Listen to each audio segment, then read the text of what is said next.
முன்னெல்லாம் அரசு அலுவலர்கள் அப்படின்னு சொன்னால் யார்கிட்டையுமே பேச மாட்டாங்க. ஆனால் இப்போ மேடையிலேயே நல்லா பேசுகிற அளவுக்கு அரசு அலுவலர்கள் வளர்ந்திருப்பது தமிழுக்கு கிடைத்திருக்கிற வாய்ப்பு.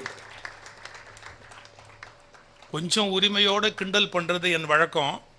ஏதாவது விண்ணப்பம் கொடுத்தாலே பேச மாட்டாங்க. ஆனால் இப்போ அவர்கள் நம்மோடு மகிழ்ந்து கலந்துரையாடுகிறார்கள் என்பது தமிழ் வளர்ச்சி பெற்றிருக்கிறது என்பதற்கு ஒரு நல்ல அடையாளம். சகோதரியார் ரேவதி சாந்தி அவர்கள் வரவேற்புரை சொல்லுகிற போது எப்போதாவது மனதில் ஒரு சின்ன அகங்காரம் தலையெடுத்தால் திருவாசகத்தில் இருக்கிற அந்த ஒரு வரி தன்னை பக்குவப்படுத்தும் என்று சொன்னார். அதாவது மனிதனுக்கு அகங்காரம் என்பது யாரும் சொல்லிக் கொடுத்து வர வேண்டியதல்ல, இயல்பாகவே வருகிற அசிங்கம். அது இயல்பாகவே உள்ளத்தில் இருந்து புறப்பட்டு வரக்கூடிய ஒரு வகையான குற்றம். அது வருகிற போது நான் திருவாசகத்தில் இருந்து அந்த வரியை சொல்லி என்னை சமாதானப்படுத்திக் கொள்வேன் என்று ரொம்ப அருமையாக சொன்னார். சில பேர் திருவாசகம் படிக்கலாம், சில பேர் திருவாசகம் படிக்காம கூட போயிடலாம். எல்லாருக்கும் பயன்படுறதுக்கு தகுந்த மாதிரி ஒரே வரியில ஒரு புது கவிஞன் சொன்ன ஒரு செய்தியை அகங்காரத்துக்காக சொல்ல விரும்புகிறேன். தீக்குச்சியும் தீப்பெட்டியும் உரசியது, தீக்குச்சியும் தீப்பெட்டியும் உரசியது, பெட்டி எரியவில்லை குச்சி எரிந்தது, ஏனென்றால் குச்சிக்கு தலைக்கணம் அதிகம். ஏன்னா அந்த குச்சிக்கு மேலே ஒரு கொண்டை இருக்கும். அப்போ ஒரு ஆபத்து வருமானா தலைக்கணம் உள்ளவர்கள் தான் முதலில் எரிந்து போகிறார்கள், தலைக்கணம் இல்லாதவர்கள் எரிவதில்லை என்பதை 2 வரியில் அந்த புது கவிஞன் மிக அழகாக சொல்லியிருந்தார். நான் ஒரு கட்டுரை எழுதியிருந்தேன், உறவுகள் மேம்பட என்ற ஒரு புத்தகம். அதில் ஒரு வார்த்தை எழுதியிருந்தேன், அகந்தை என்பது என்ன என்றால் கந்தை கூட தரை துடைப்பதற்கு பயன்படும், அகந்தை எதை துடைப்பதற்கும் பயன்படாது. பெருவாரியான மனிதர்கள் இன்றைக்கு கல்வியினால், செல்வத்தால், பதவியால், பணத்தால், இப்போதெல்லாம் புதிய ஒரு அழகு ஜாதியால் ஒரு கர்வம் உடையவர்களாக, அகங்காரம் உடையவர்களாக மாறுகிறார்கள். இது எல்லாமே அர்த்தமற்றது. உண்மையிலேயே ஞானம் பழுத்தவர்கள் பணிவுடையவர்களாக மட்டும்தான் இருக்க வேண்டும். ஒரு பழைய புலவன் சொன்னான், ஒரு மரத்திலே நிறைய பழம் கனிந்திருக்கிறது என்று சொன்னால் அந்த மரக்கிளை என்னாகும், தாழ்ந்து வரும். நன்றாக மாங்கம் பழம் பழுத்து தொங்கியது என்றால் அந்த கிளை தாழ்ந்து கீழே இறங்கிவிடும். அதுபோல் நெல் முதிர்ந்து விட்டது என்று சொன்னால் நெல் நிமிர்ந்து நிற்காது, நெல் முதிர்ந்து விட்டது என்று சொன்னால் நெல் தலை குனிந்து சாய்ந்துவிடும். மனிதனுக்கு பணிவு வர வரதான் அவன் நெல்லை போல, மரத்தை போல கனியும் சொத்தும் உடையவனாக மாறுகிறான். எனவே மனிதர்களுக்கு நிறைய செல்வமும் பதவியும் கூட கூட பணிவு வர வேண்டும் என்பது ஒரு நல்ல பண்பு. அது எல்லாருக்கும் நன்றாம் பணிதல் அவருள்ளும் செல்வர்க்கே செல்வம் தகைத்து என்று எழுதினார் திருவள்ளுவர். ஒரு வரவேற்புரை சொன்னால் கூட ஒரு கருத்தை சொல்லி பேச வேண்டும் என்பதுதான் பேச்சின் இலக்கணம். இன்றைக்கு நாம் தெரிந்து கொள்ள வேண்டும். நாம் பேசுகிற பேச்சு காற்றோடு வீணாக போய்விடாதபடி, நன்றி உரை சொன்னாலும் சரி, வரவேற்புரை சொன்னாலும் சரி, ஒரு பேச்சை நிகழ்த்தினாலும் சரி, அதில் ஏதாவது ஒரு கருத்து பயனுடைய கருத்தாக சொல்ல வேண்டும் என்கிற பேச்சின் இலக்கணம் அவர்களுக்கு தெரிந்திருக்கிறது. அதனால் அவர்களை வாழ்த்துகிறேன், பாராட்டுகிறேன். நம்முடைய வன அலுவலர் அவர்கள் வனங்களை பாதுகாப்பதை பற்றிய ஒரு அக்கறையை தெரிவித்தார். அது கொஞ்சம் நாம் புரிந்து கொள்ள முடியாத ஒரு உலகம். அவர்களை போன்றவர்கள் விளக்கி சொன்னால்தான் நல்லது. யானைகளை பற்றி ஒரு புத்தகம் வந்தது, நீங்கள் படித்திருக்கலாம். யானை டாக்டர் என்ற ஒரு புத்தகம். இன்றைக்கு காடுகளிலே இருக்கிற யானைகள் அழிந்து போவதற்கு ஒரு மிக மோசமான ஒரு காரணம் இயற்கை அல்ல, மனிதன் செய்கிற அக்கிரமம். உங்களுக்கு தெரியும், நம்முடைய மக்களுக்கு ஜாலியாக இருக்க வேண்டும் என்றால் குடிக்க வேண்டும், அதாவது இவனை தொலைக்க வேண்டும். அப்படியானால் இவனுக்கு இடைஞ்சலான நபர் வேறு யாரும் அல்ல, இவர்தான் இவருக்கு இடைஞ்சலானவர். சரக்கு உள்ளே போனவுடன் இவர் மறந்து போவதால் தன்னை தொலைப்பதற்கு எல்லா மனிதர்களும் இன்றைக்கு குடிக்கிறார்கள். இவர்கள் குடிப்பதை பற்றி எனக்கொன்றும் ஆட்சேபனை இல்லை. அவர்கள் குடல், அவர்கள் உடல், அவர்கள் மடல், நமக்கென்ன. ஆனால் இவர்கள் குடிப்பதற்கு தேர்ந்தெடுக்கிற இடம் இருக்கிறதே, அது ரொம்ப அயோக்கியத்தனமான இடம். எங்காவது காடுகளுக்கு பக்கத்தில் போய் குடிக்கிறேன் என்று சொல்லி குடித்துவிட்டு அந்த பாட்டிலை அங்கேயே அடித்து உடைத்து விடுகிறார்கள். என்ன நடக்கிறது? காட்டில் யானைகள் நடக்கிற போது இந்த கூரான அந்த பாட்டில் அந்த கூர்மையோடு யானையின் பாதங்களில் தைத்து விட்டால் யானைகளுடைய கால்கள் அழுகி போய் யானைகள் வீணாகிவிடும்.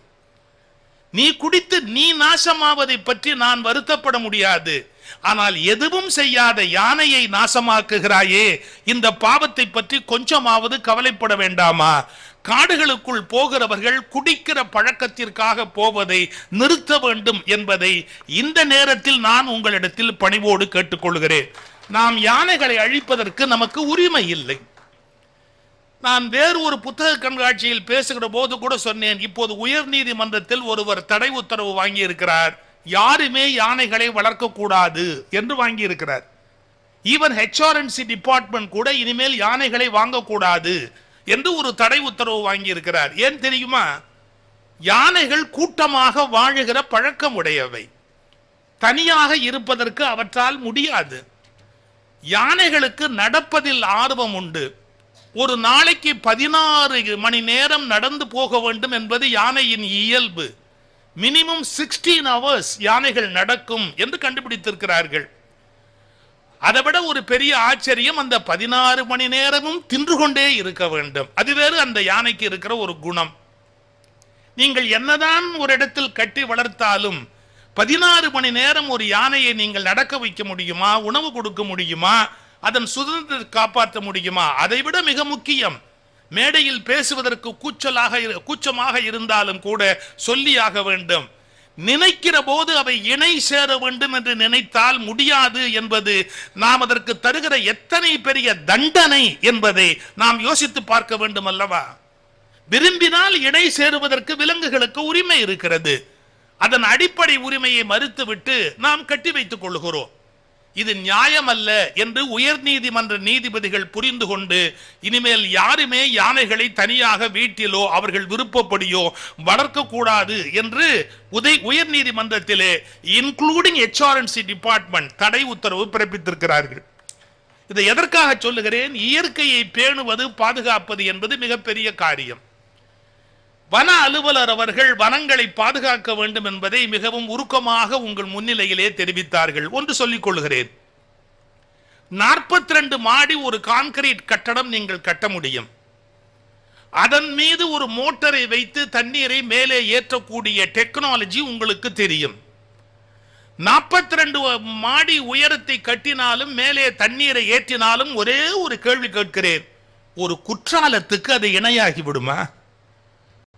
42 மாடி உயரத்தை விட ஒரு குற்றால மலையின் அழகும், அதிலிருந்து அருவி விழுகிற ஒரு அழகும் ஒரு இனிமையும் நீங்கள் எத்தனை மாடி உயரங்களாக வேண்டுமானாலும் கட்டலாம். நீங்கள் கான்கிரீட்டில் எவ்வளவு உயரங்களை வேண்டுமானாலும் கட்டலாம். ஆனால் கடவுள் கட்டி வைத்திருக்கிற மலையின் அழகை உங்களால் அதில் ஏற்படுத்திவிட முடியாது என்ற மரியாதையோடு நாம் நடந்து கொள்ள வேண்டும்.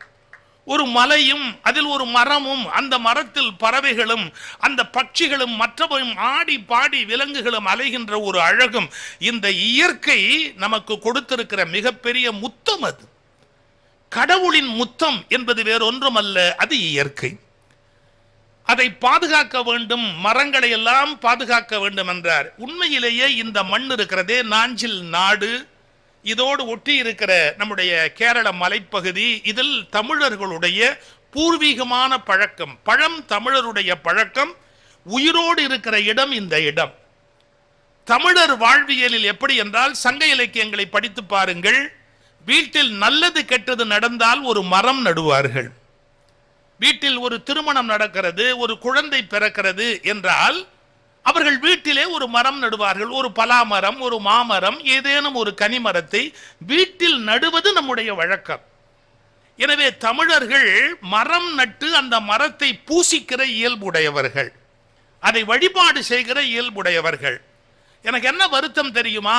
நாம் சடங்குகளை பற்றி கொண்டு, அதனுடைய சக்கைகளை பற்றி கொண்டு அதன் உயிரை கொன்று விட்டோம்.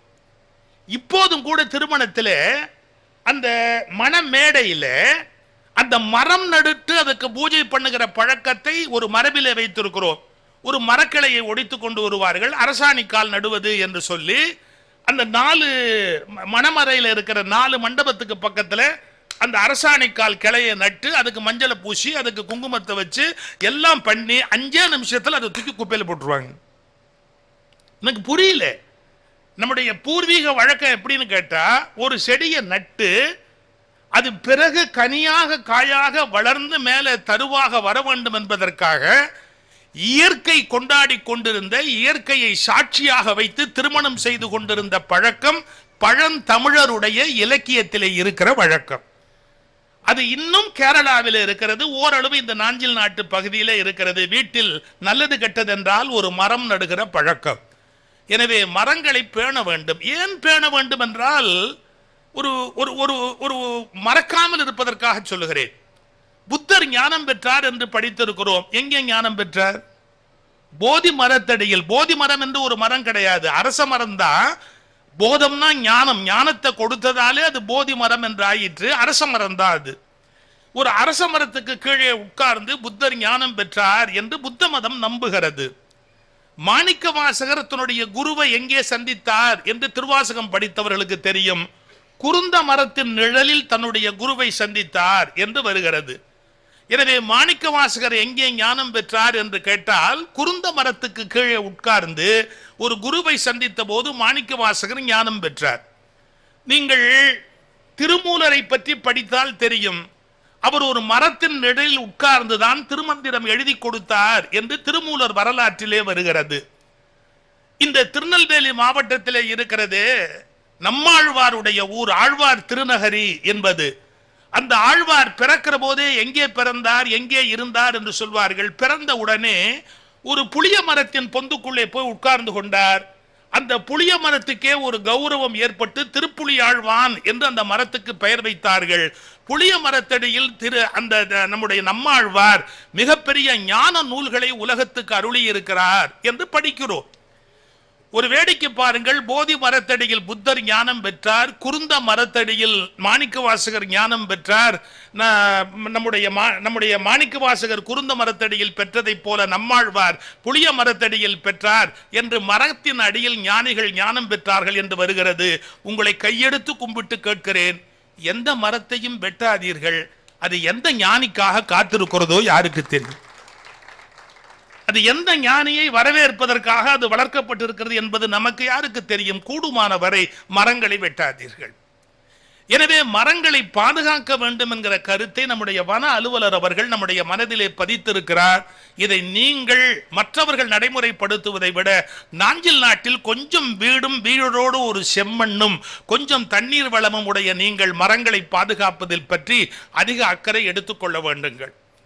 நம்முடைய தமிழ்நாடு அரசு இந்த புத்தக கண்காட்சியை நடத்துவதற்கு காரணமே மக்கள் மத்தியிலே அறிவுபூர்வமான ஒரு வாழ்க்கை முறை வளர வேண்டும் என்பதற்காகத்தான்.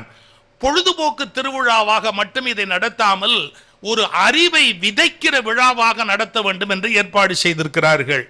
எனவே வாழ்க்கையை மாற்றிக்கொள்வதற்கு இந்த சந்தர்ப்பத்தை நீங்கள் பயன்படுத்திக் கொள்ள வேண்டும் என்று நான் மிகுந்த அன்போடு கேட்டாணி. அவருடைய பேச்சை கேட்கவில்லை, ஆனால் நான் உட்கார்ந்த நேரத்தில் இருந்து இதுவரை அவர் பேச்சை தவிர வேறு எதையும் கேட்கவில்லை.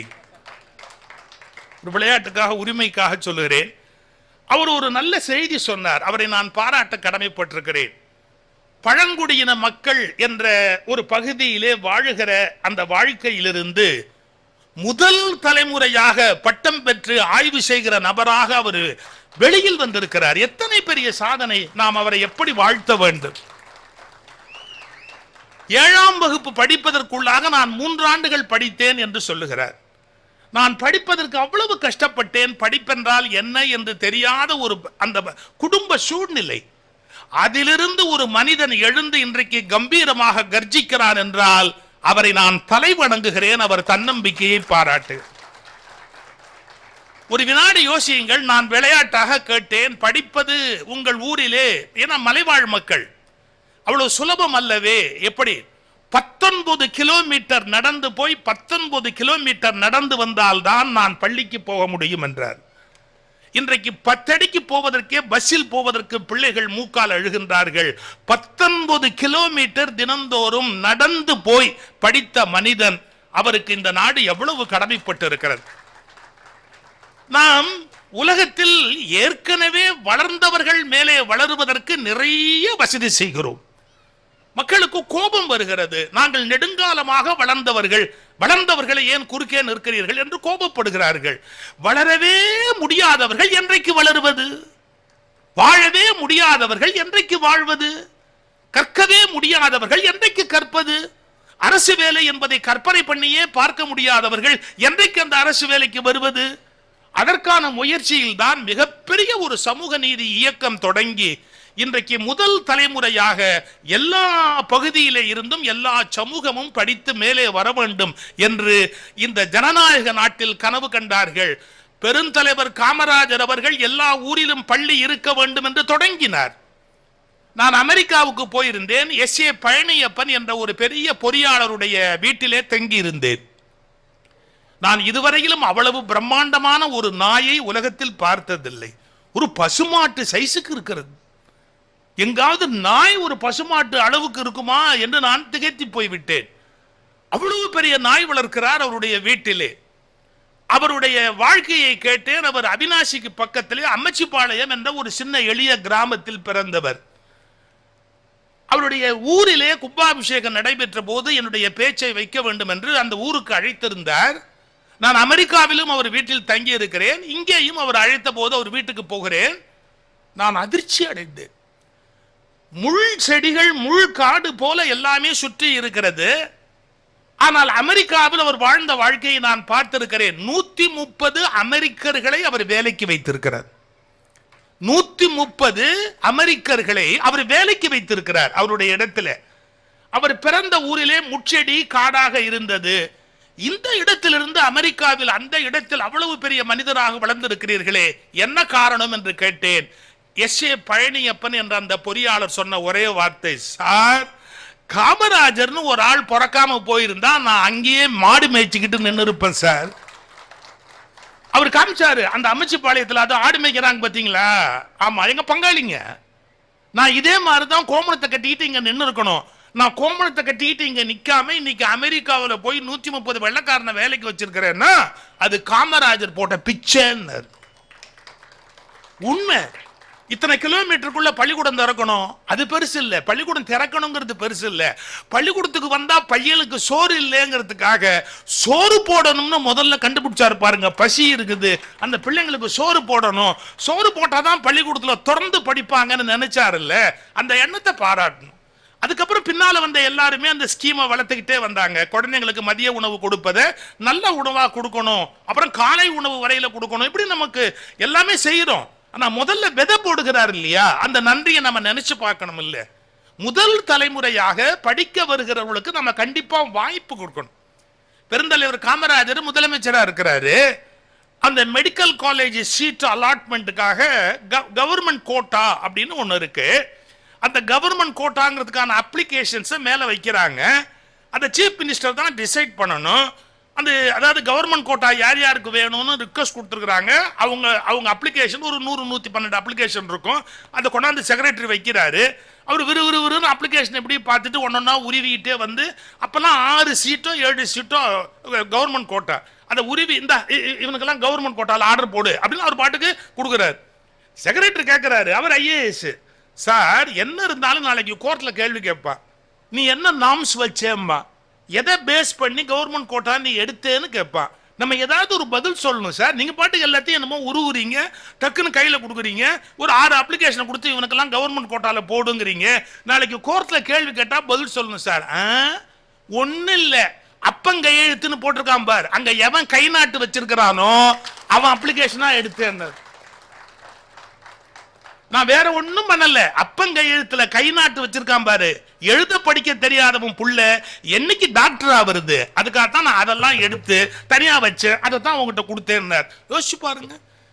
உண்மையா சொல்றேன், தாழ்ந்து இந்த உலகத்தில் ஒடுக்கப்பட்ட தாழ்த்தப்பட்ட மக்கள் மேலே வர வேண்டும் என்றால் ஒரே வழி கல்வி, அனைவருக்குமான சமமான கல்வி. அதனால்தான் கல்வி பலருக்கு மறுக்கப்பட்டது. ஏன்? கல்வி வந்துட்டா ஈக்குவல் ஆயிடுவானே, கல்வி வந்தா சமமா உட்கார்ந்துருவானே, படிச்சுட்டானா நமக்கு ஈக்குவலா வந்துருவானே அப்படின்னு கல்வி மறுக்கப்பட்டது இந்த நாட்டில். அந்த கல்வி வர வேண்டும் என்ற எண்ணிய எண்ணத்தால் தான் இன்றைக்கு எல்லோரும் மேலே மேடையிலே வந்து அமரக்கூடிய ஒரு அற்புதமான ஒரு பொற்காலம். நாம் உண்மையான சுதந்திரத்தை அனுபவிக்கக்கூடிய அருமையான ஒரு வாய்ப்பு. அப்படி முன்னுக்கு வந்தவர்களை எல்லாம் மனமாற வாழ்த்துகிறேன். இன்னைக்கு சிகரங்களை நோக்கி, இதை விட என்ன வேண்டியிருக்கு? அவர் சிகரங்களை நோக்கி தான் வந்திருக்கிறாரு. ஏற்கனவே மலையில இருந்தாலும் அது சிகரமா இருந்தா கூட சிகரத்திலிருந்து சிகரத்தை நோக்கி அவர் வளர்த்திருக்கிறாரு. வாழ்க்கையில மேல வர்றதுதான் சார் முக்கியம். என்கிட்ட ஒருத்தர் கேட்டாரு, சார் நீங்க சும்மா சொல்றீங்க முன்னுக்கு வா முன்னுக்கு வா முன்னுக்கு வான்னு. என்னுடைய வாழ்க்கையில ஒரே மந்திரங்க. நான் வந்து வாழ்க்கையில என்னை வளர்த்துக்கிறதுக்கு நான் ஏற்படுத்திக்கிட்ட ஒரே ஒரு தாரக மந்திரம் என்ன? இன்னும் கொஞ்சம் முன்னேறு. அவ்வளவுதான். இன்னும் கொஞ்சம் முன்னேறு. அது என்ன இன்னும் கொஞ்சம் முன்னேறு? இப்ப நான் என்ன இருக்கிறேனோ அதை விட இன்னும் ஒரு ஸ்டெப் நான் முன்னுக்கு வந்தா போறோம். நான் பெருசா அப்படி வரணும் இப்படி வரணும் அந்த மாதிரிலாம் எனக்கு ஆசை கிடையாது. நான் என்னவா இருக்கிறேனோ அதுல இருந்து ஒரு ஸ்டெப் நான் எடுத்து வைக்கணும். Step ahead. இன்னும் கொஞ்சம் முன்னேறு அப்படிங்கிற ஒரு சின்ன கொள்கை வச்சிருக்கிறதால நான் வாழ்க்கையில அப்படியே தொடர்ந்து மேல வந்து மேல வந்து மேல வந்து இன்னைக்கு உலக நாடுகள் பல பறந்துட்டேன். என் புத்தகங்கள் வந்திருக்கு. சிலரால் மதிக்கப்படுகிறேன், சிலரால் மிதிக்கப்படுகிறேன். எல்லாத்தையும் தாண்டி எனக்குன்னு ஒரு வாழ்க்கை இருக்கு, எனக்குன்னு ஒரு கம்பீரம் இருக்கு, எனக்குன்னு ஒரு நேர்மை இருக்கு. இது என்னுடைய வாழ்க்கை, என்னுடைய வாழ்க்கை முறையில். ஆனா நான் முன்னுக்கு வருவதற்கு நான் கையாண்ட ஒரே தாரக மந்திரம் இன்னும் கொஞ்சம் முன்னேறு. அது என்ன இன்னும் கொஞ்சம் முன்னேறு? இப்ப ஒருத்தருக்கு உடம்பு சரியில்லைன்னு வச்சுங்க, உன்னால படுத்து தான் கிடக்க முடியும் அப்படிங்கிற நிலைமை வந்தா ஒரே ரிக்வெஸ்ட் என்ன? ஏன் சோக்கார், ஏன் சோக்கார். நீ வேற ஒன்னும் பண்ண வேணாம். உன்னை யாரும் பரதநாட்டியம் ஆட சொல்லல, படுத்துதான் கிடைக்க முடியும்னு சொல்லிட்டாங்களா? எந்திரிச்சு உட்காரு, ட்ரை பண்ணு. சார் இப்ப என்னால உட்கார முடியுது அப்படின்னா நில்லு. சார் பரவாயில்ல சார், இப்போ எனக்கு நிக்கிறதுக்கு வாய்ப்பு வந்துருச்சு, நட. சார் இப்ப நடக்க முடியுது சார் என்னால, ஓடு. பரவாயில்ல சார் என்னால ஓட முடியுது, குதிச்சு பறக்கிறதுக்கு ட்ரை பண்ண. வேற ஒண்ணும் கிடையாது. நீ என்ன இருக்கிறியோ அதுல இருந்து ஒரு ஸ்டெப் வா. ஏன்னா புஸ்தகம் படிக்கிறவங்க கூட சொல்ற பாருங்களேன், சில புஸ்தகத்தை எடுத்த உடனே 300 பக்கமா, இது எப்ப படிக்கிறது? அப்பா நம்மால படிக்க முடியாது, ஜென்மத்துக்கும் வச்சிருவோம். வானாங்க 2 பக்கம் படிங்க. நான் எவ்வளவு படிக்க போறேன்? இன்னைக்கு 2 பக்கம் படிச்சுட்டு நான் அதோட வச்சிடுறேன், நான் 3 பக்கம் படிச்சுட்டு வச்சிடுறேன்னு ஒரு முடிவு பண்ணுங்க. நீங்க ஒரு ஆரஞ்சியை திங்கணும்னா அப்படியே நாம என்ன அந்த சிம்பன்சி மாதிரி அப்படியேவா உள்ள விட முடியும்? ஒரு ஆரஞ்சு சாப்பிடுறேன்னா சொலையா உரிச்சு ஒரு சொலை 2 சொலை 3 சொலை தானே சாப்பிட முடியும். அது மாதிரி மனுஷன் ஒரு சாப்டர் தான் ஒரு நாளைக்கு படிக்க முடியும், கொஞ்சம் கொஞ்சம் தான் முன்னேற முடியும். ஒரு ஸ்டெப் அகடா போ. இந்த ஒரு சூத்திரத்தை வாழ்க்கையில பிடிச்சுக்காங்க. நான் என்ன இருக்கிறேனோ அதுவே வெட்டி முறிச்சாச்சுன்ற முடிவுக்கு வராதிங்க. இன்னும் கொஞ்சம் முன்னேறுங்கிற தாரக மந்திரத்தை உங்க மனசுல எழுதிட்டீங்கன்னா உங்க வெற்றியை கடவுளால் கூட தடுக்க முடியாது. ஆனா இதுல என்ன கஷ்டம் சொல்றேன் பாருங்களேன். பல பேருக்கு ஒரு விதமான என்ன சொல்றது, அது திருப்தின்னு பேர் இல்லைங்க, ஒரு விதமான வெறுப்பு வந்துடும். போதும் போதும் இதெல்லாம் கிழிச்சாச்சு, இதுக்கு மேல என்ன பெருசா வெட்டி முடிக்க வேண்டியதுதான், இதுக்கு மேல பண்ணி என்ன தப்ப, இது பண்ணதையே ஒரு நாய் மதிக்க மாட்டேங்குதான், இதுல இன்னும் வேற அது இதுவும். இதுல ரொம்ப முக்கியமா யாருன்னு கேட்டா நம்ம சகோதரிகள் தான். அவங்க என்ன பண்ணுவாங்க, சமையல் பண்ணி வச்சு கணவனுக்கு பரிமாறுவாங்க. இன்னும் இங்க பரிமாறுறாங்கன்னு நான் நம்புறேன் சார், மன்னிச்சுங்க. சில வீட்டில் நிறுத்திட்டாங்க, அது வேறு சமாச்சாரம். இப்போ ஏன் தலைமுறை வரைக்கும் என் ஒய்ஃப் பரிமாறினா தான் நான் சாப்பிடுவேன். நான் அடிமையாக வச்சிருக்கிறேன்னு பெண்ணடிமை மாதிரிகள்லாம் வேணா பேசலாம், அதை பற்றி இல்லைன்னு நான் சாப்பிடாம ஏஞ்சி போடுவேன். அப்போ நின்று பரிமாறணும். எனக்கு நானா எடுத்து போட்டு சாப்பிட வராது, சாப்பிட மாட்டேன். அப்படியே சாப்பிடாம ஏஞ்சோனாலும் போயிடுவேன். என் மனைவி தான் பரிமாறணும். இதில் என்னன்னு கேட்டால், பரிமாறும் போது நமக்கு ஒரு 30-40 வயசுல எல்லாம் ஏதாவது ஒரு குறை இருந்தால் டக்குன்னு சொல்லிடுவோம். என்ன அது வாயில வைக்க விளங்கல, உப்பு ஜாஸ்தி அள்ளி போட்ட, ஏதோ ஒன்று சொல்லிடுவோம். இது இது என்னன்னா, இதெல்லாம் ஒரு ஒரு ஒரு வயசு பக்குவம் வர வரையில நம்ம ஒய்ஃபை கொஞ்சம் சர்க்காஸ்டிக்கா கமெண்ட் அடிச்சுடுவோம். ஆனா அதுக்கெல்லாம் வட்டியும் முதலுமா 60க்கு அப்புறம் திருப்பி வாங்குவோம். இன்ஸ்டால்மெண்ட்ல எல்லாத்தையும் அவங்க திருப்பி கொடுப்பாங்க, அதையும் நம்ம திருப்பி வாங்கிக்குவோம். உப்பு இல்லைன்னு இப்ப பிபி பாருங்க. அன்னைக்கே நான் போடாம வச்சு சாப்பிட்டு இருந்திருக்கலாம் இல்ல, இப்ப எல்லாத்தையும் திங்க வேண்டியது, டாக்டர்கிட்ட போக வேண்டியது. அன்னைக்கே சொன்ன கொழுப்ப குறைங்க கேட்டீங்களா? பாருங்க இப்போ நீங்க வந்து ஸ்டாட்டின் டேப்லெட்ஸ் போட வேண்டியிருக்கு பாத்தீங்களா? அதெல்லாம் வட்டியும் முதலுமா கொடுப்பாங்க, அது வேற சமாச்சாரம். சார் ஒரு ஒரு கணவன் லேசா குறை சொல்லுவான். இப்ப மனைவி அதை எப்படி எடுத்துக்கணும்? ஹவு டு இம்ப்ரூவ் த குக்கிங்னு எடுத்துக்கலாம்ல. அந்த பெண்கள் தான் சமைக்கணும்னு நான் சொல்லலை, ஆண்கள் ஹெல்ப் பண்ணலாம், ஆண்கள் சமைக்கலாம். அந்த தீரியெல்லாம் நான் ஒத்துக்கிறேன், நான் மறுக்கலை. ஆனால் பழைய எங்கள் தலைமுறை வரைக்கும் பெண்கள் சமைச்சுக்கிட்டு இருந்தாங்க, நாங்கள் சாப்பிட்டுக்கிட்டு இருந்தோம், சௌக்கியமாக சாப்பிட்டுக்கிட்டு இருந்தோம். சார் ஒருத்த கமெண்ட் அடிப்பானா இல்லையா? என்ன சொல்லுவான்?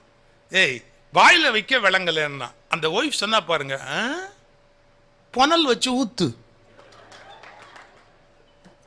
இதுவாது பரவாயில்ல சார். ஒரு அம்மா சொன்னது என்னால் மறக்கவே முடியாது. என்ன, இந்த நாக்கை இழுத்து வச்சு அறுத்தா என்ன? கண்ட இடத்துலையும் போய் கண்டதையும் தின்னுபிட்டு அது நல்லா இல்லை இது நல்லா இல்லை, இந்த நாக்கை இழுத்து வச்சு அறுத்தா என்ன அப்படின்னா கொஞ்சம் யோசிச்சு பாருங்க, அது சரியான அணுகுமுறையா? இன்னும் கொஞ்சம் நல்லா இருக்கலாம் அப்படிங்கிற அபிப்பிராயம் இருக்குத்தானே செய்யும். உண்மையிலேயே கெட்டிக்கார மனைவின்னா அவங்க என்ன செய்வாங்கன்னு சொல்லி கொடுத்துட்டு போறேன். ஹஸ்பண்டு பொதுவாக எந்த ஹஸ்பண்டும் குறை சொல்ல மாட்டான், மறுநாள் சாப்பாடு கிடைக்கணும்ல, அதனால குறை சொல்ல மாட்டான். என்னமோ ஒரு மூட்ல சொல்லிட்டான், இது என்ன நல்லா இல்லை அப்படிங்கிறான், என்னமோ வாயில வைக்க விளங்கல அப்படிங்கிறான். கெட்டிக்கார மனைவி எப்படி ஹேண்டில் பண்ணு தெரியுங்களா? ஏங்க என்ன நல்லா இல்லை, உப்பு கம்மியா இருக்கா, சூடு ஜாஸ்தியா இருக்கா, மசாலா இன்னும் கொஞ்சம் அரைச்சிருக்கலாமா, அதில் மிளகா கூட போட்டிருக்கலாமா, இல்லாட்டி மிளகு போட்டிருந்தா நல்லா இருக்குமா, பட்டைக்கிராம்பு போட்டிருந்தா உங்களுக்கு பிடிச்சிருக்குமா, ஏலக்காய் போட்டிருந்தா நீங்க சாப்பிட்ருப்பீங்களா, இல்லாட்டி அதுக்கு என்ன பண்ணிருக்கலாம், புதினா கீரையை கொஞ்சம் வதக்கி போட்டிருந்தா உங்களுக்கு டேஸ்டா இருக்குமான்னா ஒரு 50 கேள்வி விடுங்களேன். அப்படி ஒன்னு இல்லை ரெண்டு இல்லை, ஒரு 50 கேள்வி அப்படி விடுங்களேன். அவன் பதறி போய் சொல்வான், இதுவே நல்லா இருக்கு. ஏன் தெரியுங்களா? இப்ப சொல்லிட்டு போறோம் சூத்திரம், நம்மவர்களுக்கு குறை சொல்ல தெரியும், சரி செய்ய தெரியாது. குறை சொல்ல தெரியும், சரி செய்ய தெரியாது. இன்னைக்கு தெரிஞ்சுக்கங்க, நம்ம வாழ்க்கையில முன்னேறணும்னா யாராவது குறை சொன்னா சந்தோஷப்படும். ஏன் இவன் குறை சொல்றானே, இதை ரெக்டிஃபை பண்ணிட்டா நம்மளுடைய பெர்ஃபார்மன்ஸ் இன்னும் இன்க்ரீஸ் ஆகுமா இல்லையா?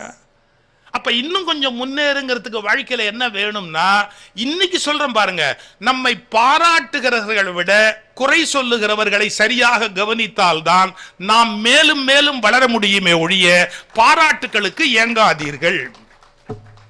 யாரு பாராட்டினாலும் நல்லது, நன்றி, பணிவா அக்செப்ட் பண்ணிக்கிறோம். ஆனா குறை சொல்றவங்ககிட்ட ஒரு நிமிஷம் சார், இதை என்ன பண்ணா இன்னும் நல்லா இருக்கும்னு சொல்லும். ஒரு தடவை கல்கின்னு ஒரு பத்திரிகை, அந்த பத்திரிகையில் என்னை இன்டர்வியூ பண்ணாங்க. அவங்க ஒரு கேள்வி கேட்டாங்க, நீங்கள் நிறைய பேசுறீங்க, உங்கள் பேச்சை எல்லாம் புஸ்தகம், என் பேச்சு அப்படியே ரெக்கார்டாகி புக்காக இருக்கு, எது தர்மம்னு ஒரு பேச்சு, அது மாதிரி ஒரு 7 செய்யும் தொழிலே தெய்வம், நிறைய புத்தகங்கள் வந்து என்னுடைய பேச்சை அப்படியே பதிவு பண்ணி அப்படியே புஸ்தகமாக்கியிருக்காங்க. நீங்கள் உங்கள் பேச்சே புக்காக பதிவாக இருக்கு. அப்போ உங்களுக்கு பிடிச்ச பேச்சு, அதாவது நீங்கள் இது வரைக்கும் நான் 50 வருஷமா மேடையில் பேசிக்கிட்டு இருக்கிறேன், உங்களுக்கு உங்க பேச்சுல பிடிச்ச பேச்சு, சிறந்த பேச்சு எதுன்னு சொல்ல முடியுமான்னு கேட்டாங்க. எது சிறந்த பேச்சுன்னு சொல்ல முடியுமா அப்படின்னு கேட்டாங்க. நான் சொன்ன பதில் என்ன தெரியுமா? என்னுடைய அடுத்த பேச்சு. ஏன், நான் நேத்திக்கே நல்லா பேசிட்டேன்னு டிசைட் பண்ணிட்டா நான் வளர முடியாது. என்னோட அடுத்த பேச்சு இதை விட நல்ல பேச்சுன்னு சொன்னா என் வளர்ச்சியை யாரும் தடுக்க முடியாது. இது வாழ்க்கையோட இலக்கணம். என்னுடைய அடுத்த பேச்சு இதை விட நல்ல பேச்சுன்னு சொன்னா மேல மேல நான் வளருவேனே சார். நான் ஏற்கனவே நல்லா பேசி முடிச்சாச்சு இந்த உலகத்துல அப்படின்னா நான் எப்படி வளருவேன்?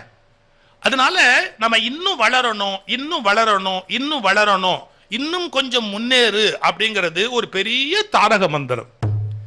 என்கிட்ட ஒரு தடவை ஒருத்தர் கேட்டாரு, நீங்க எல்லாம் சொல்றீங்க, அப்படியே முன்னேறணும், முன்னேறி என்ன பண்ண போறோம், முன்னேறி என்ன வெட்டி முறிக்க போறோம் இந்த உலகத்துல, அப்படி வந்து இப்போ ஃபர்ஸ்ட் ரேங்க் வர்றது, அல்லது வந்து ஒரு முதல் இடத்தை அடையிறது, ஒரு மேடையில் ஒரு பரிசு வாங்குறது, சாகித்ய அகாடமி விருது வாங்குறது, பத்மஸ்ரீ வாங்குறது, இல்ல வேற ஏதோ ஒரு வகையில சமூகத்துல உங்களுக்கு ஒரு மரியாதை அங்கீகாரம் இதெல்லாம் வாங்குறது அதெல்லாம் ரொம்ப அவசியமா?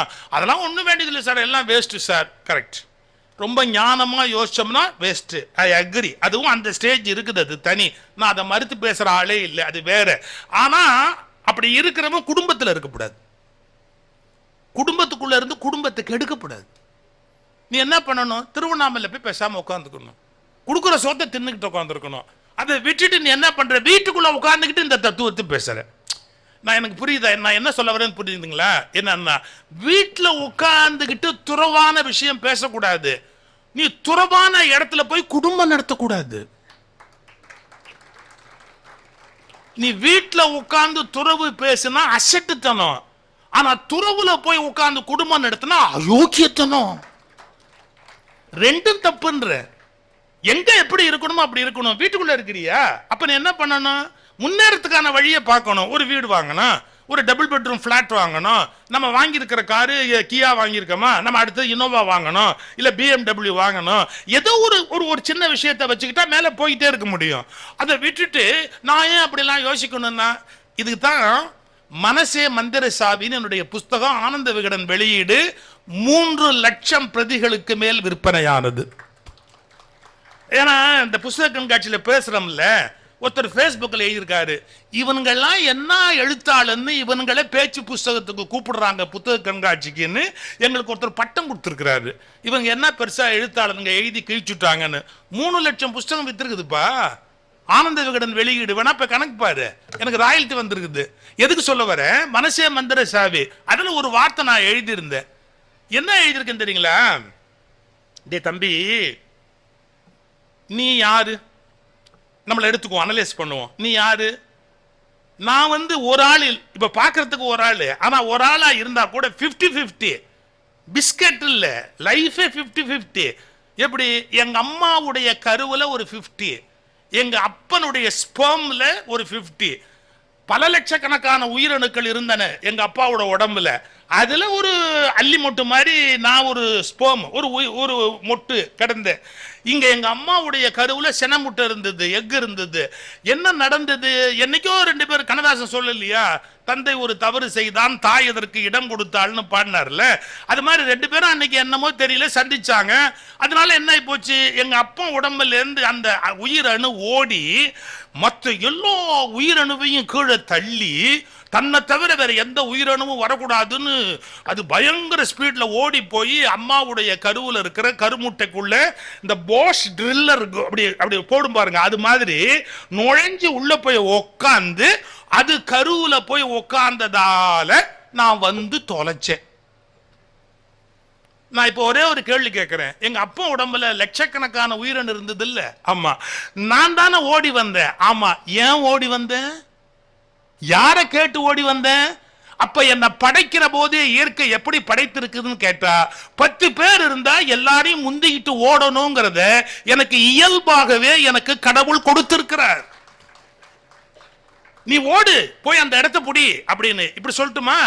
நீ ஒரு உயிரணுவாக இருந்த காலத்தில் தகப்பன் உடம்பில் இருந்து தாயின் உடம்புக்கு ஓடி இடம் பிடித்ததை போல இந்த பூமி தாயின் வயிற்றிலும் ஒரு சரியான இடத்தை பிடித்தால்தான் உன் வாழ்க்கை வெற்றி பெற்றது என்று பொருள். இந்த உணர்வு நமக்கு இருக்கணுமா இல்லையா சார்? வாழ்க்கையில் நம்ம முன்னுக்கு வரணும்னு சொன்னா நாம முயற்சி பண்ணிக்கிட்டே இருக்கணும். படிக்கணும், இன்னும் நிறைய படிக்கணும், இன்னும் ஒரு பெரிய இடத்துக்கு போகணும், இன்னும் நல்ல மனிதர்களை சந்திக்கணும், இன்னும் நம்ம மேல வரணும் அப்படிங்கிற எண்ணம் இருக்கணும். அப்ப அதிருப்தி இருக்காதா அப்படின்னா நல்லா கவனிச்சுக்கோங்க. பொறாமை இருக்கக்கூடாது, வெறுப்பு இருக்கக்கூடாது, இன்னொருவர் மேல பகை இருக்கக்கூடாது. ஆனா நம்ம முன்னேறணும் அப்படிங்கிற அந்த விழிப்பான பார்வை தவிர்க்க முடியாதது. நம்ம அடைவதற்கு எதுவும் இல்லை அப்படின்னா அது புத்தர் மாதிரி ஞானம் அடைகிற நிலை, அது வேற நிலை.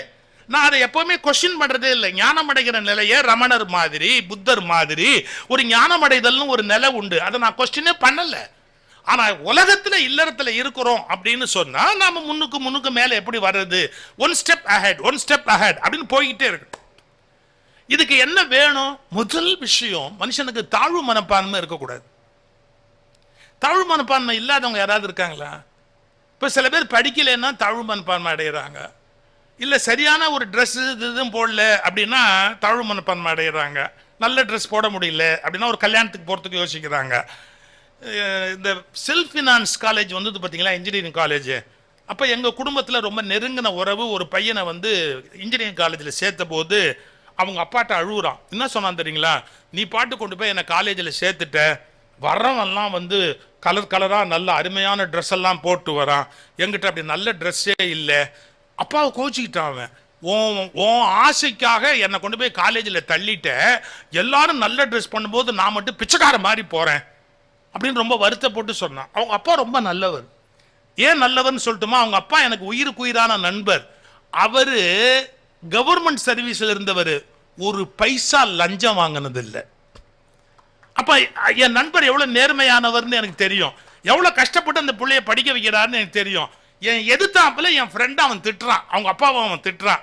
நான் அந்த பையனை கூப்பிட்டேங்க, வாட உனக்கு என்ன ப்ராப்ளம், காலேஜில் விதவிதமான ட்ரெஸ்ஸோட போல மற்றவெல்லாம் வர்றான்னு உனக்கு ப்ராப்ளமா? ஆமாம், அதே தான் ப்ராப்ளம் எனக்கு. நான் ஒரே ஒரு கேள்வி கேட்குறேன், பதில் சொல்லு. நீ காலேஜில் நடிக்க போறியா படிக்க போறியா? படிக்க போறதுக்கு விதவிதமான ட்ரெஸ் தேவையில்லடா, நடிக்க போறதுக்கு விதவிதமான ட்ரெஸ் தேவை. நீ காலேஜில் நடிக்க போறியா படிக்க போறியா? அங்கிள் நீங்க இப்படிலாம் பேசலாம் அங்கிள், இருந்தா கூட எனக்கு எவ்வளவு அவமானமா இருக்கு தெரியுமா? ஒன்னு தெரிஞ்சுக்கோ, எப்பெல்லாம் உனக்கு அவமானம் வருதோ அப்போ ஒன்னே ஒன்னு புரிஞ்சுக்கோ, என்ன உங்க அப்பன் நேர்மையானவன், இந்த உலகத்துல நேர்மையான தகப்பனுடைய பிள்ளையா நான் பிறந்திருக்கிறேங்கிறத பெருமையா நினை.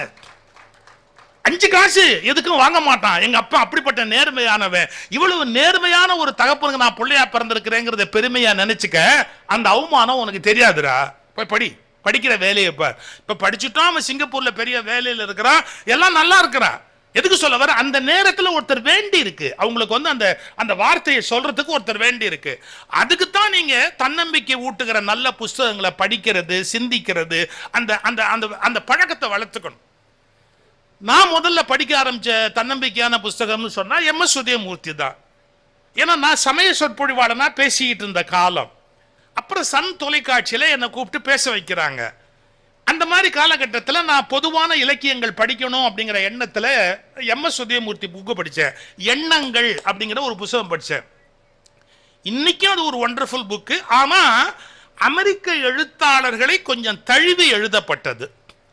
அதாவது அதுல ஒரிஜினாலிட்டி உள்ளேந்து வந்ததை விட அது மொழிபெயர்ப்பு உதாரணங்கள் ரொம்ப அதிகம். அமெரிக்கன் எக்ஸாம்பிள், வெளிநாட்டு உதாரணங்கள், இதெல்லாம் நிறைய எழுதியிருந்தார் அவர். அப்போ எனக்கு வந்து நான் கல்லூரி முடிச்சுட்டு லா காலேஜ் முடிச்சுட்டு மேடைக்கு வர்ற காலம். நமக்கு வாய் கொழுப்பு ஜாஸ்தி, இப்பவே ஜாஸ்தி. அப்போ கேட்கணுமா? நான் உடனே என்ன பண்ணிட்டேன், டக்குன்னு எம்.எஸ். உதயமூர்த்தி கோயம்புத்தூர்ல அன்னபூர்ணா ஹோட்டலில் தங்கியிருந்தாரு. அவரை போய் பார்த்து சொன்னேன், உங்க எண்ணங்கள் புஸ்தகம் படித்தேன் சார், நல்லா இருந்தது அப்படின்னு. அப்படியா தம்பி, நல்லா இருங்க, ரொம்ப மகிழ்ச்சின்னார். இதோட நிறுத்தலாம். ஆனால் எல்லாம் என்ன உதாரணம் எல்லாம் நீங்கள் வெளிநாட்டு உதாரணமாக காட்டியிருக்கிறீங்க, அதில் எல்லாம் அமெரிக்கா, இங்கிலாந்து, இந்த மாதிரி வெளிநாட்டு உதாரணமாக காட்டியிருக்கீங்க. என்ன இருந்தாலும் தன்னம்பிக்கை நூல் எழுதுறீங்க, இந்தியாவில் தமிழில் எழுதுறீங்கன்னு சொன்னால் தமிழ்நாட்டு உதாரணம் காட்ட வேணாமா அப்படின்ட்டு கொழுப்பெடுத்து போய் ஒரு வார்த்தை சொன்னேன் அவர்கிட்ட. என்ன தெரியுங்களா, தன்னம்பிக்கை விதை போட்டு விளைய வேண்டுமே ஒழிய இறக்குமதி பண்ணி கட்டுப்படி ஆகுமா? நீங்கள் வெளிநாட்டு இலக்கியங்களிலிருந்து இறக்குமதி செய்திருக்கிறீர்கள், விதை போட்டு விளைவதல்லவா தன்னம்பிக்கை அப்படின்னு. உட்கார்ந்து இருந்த எம்.எஸ். உதயமூர்த்தி ஏஞ்சாரு, என் கையை அப்படி பிடிச்சாரு. அதை நீங்க செய்யுங்களேன், அதை நீங்க செய்யுங்க தம்பி. நான் அமெரிக்காலேயே படித்தேன், அமெரிக்காலேயே வளர்ந்தேன், ரொம்ப நாள் என் வாழ்க்கை அங்கே ஓடி போச்சு. எனக்கு வெஸ்டர்ன் ஆத்தர்ஸ் தான் அதிக பழக்கம். ஆனால் நான் சொல்கிற உதாரணம் எல்லாம் அதில் தான் இருக்குது. நீங்கள் ஏன் எழுதக்கூடாது? நீங்கள் நல்ல தமிழ் இலக்கியம் படித்தவர் தானே, தமிழில் எழுதுங்க, தமிழ்லேருந்து உதாரணம் சொல்லுங்க அப்படின்னாரு. எனக்கு அது பெரிய டேர்னிங் பாயிண்ட். என்னுடைய வெற்றி நிச்சயம்னு ஒரு புத்தகம் உருவாச்சு. அதுவும் 3 லட்சம் காப்பிக்கு மேலே வித்த புஸ்தகம். வெற்றி நிச்சயம்ங்கிற புஸ்தகம் 3 லட்சம் படிகளுக்கு மேல விற்பனையான புஸ்தகம். விற்பனையான புஸ்தகம், தள்ளுபடி செய்யப்பட்ட புஸ்தகம் அல்ல, விற்பனையான புஸ்தகம். ஏன்னு கேளுங்களா, ஒரு லைப்ரரி ஆர்டர் கூட எனக்கு கிடையாது. ஒரு லைப்ரரி ஆர்டர் கூட எனக்கு கிடையாது என் வெற்றி நிச்சயத்துக்கு. எல்லாமே மக்கள் விலை கொடுத்து வாங்கின விற்பனையான புஸ்தகம் வெற்றி நிச்சயம்ங்கிற புக்கு இருக்கட்டும். நான் உதாரணம்லாம் என்ன பண்ணேன், இந்திய உதாரணங்களா எழுதுனேன். ஒரு சின்ன உதாரணம் சொல்லட்டுமா? இப்போ கண்ணில்லாத ஒருத்தர் ஹெலன் கெல்லர் அப்படிங்கறத எல்லாரும் சொல்லுவாங்க. உங்களுக்கு ஒரு உருவ குறைபாடு இருந்ததுன்னா அதை பத்தி கவலைப்படாதீங்க. அந்த அந்த தாழ்வு மனப்பான்மையிலையும் தள்ளி வாங்காம்பாங்க. That is true.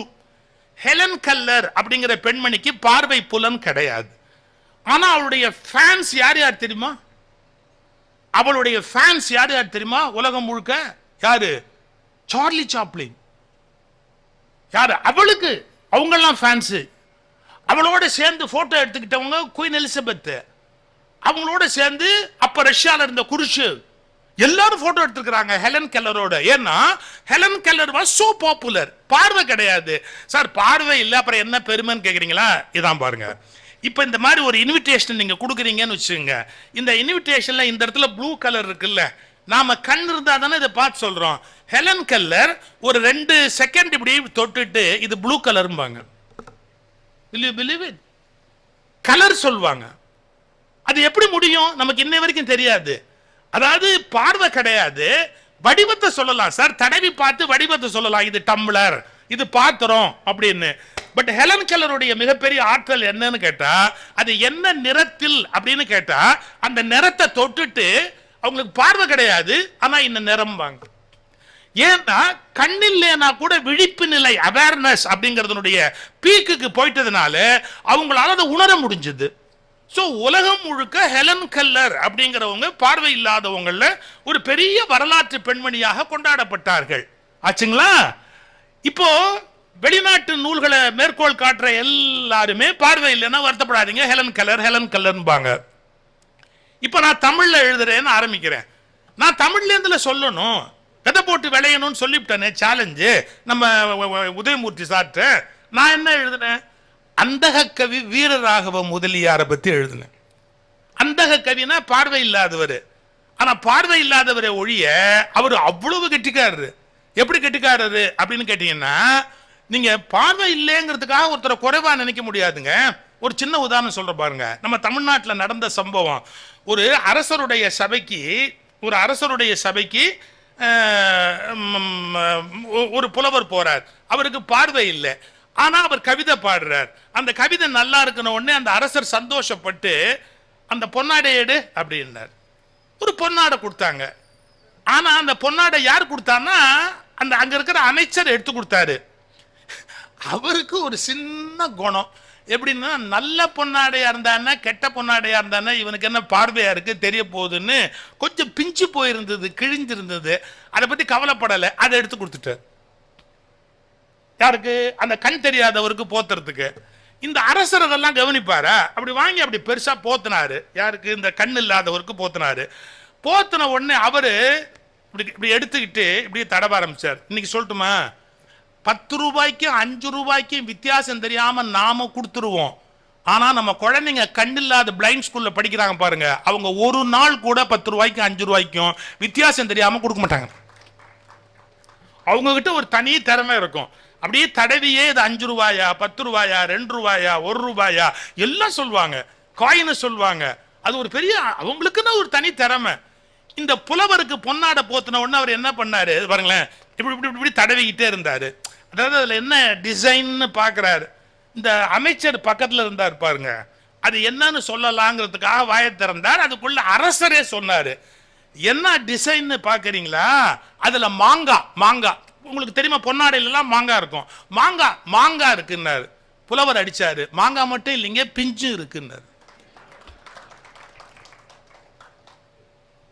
என்ன வார்த்தை பாருங்க! மாங்காய் மட்டும் இல்ல, மாங்காய்க்கு பிஞ்சு உண்டு, துணி பிஞ்சு இருக்குது.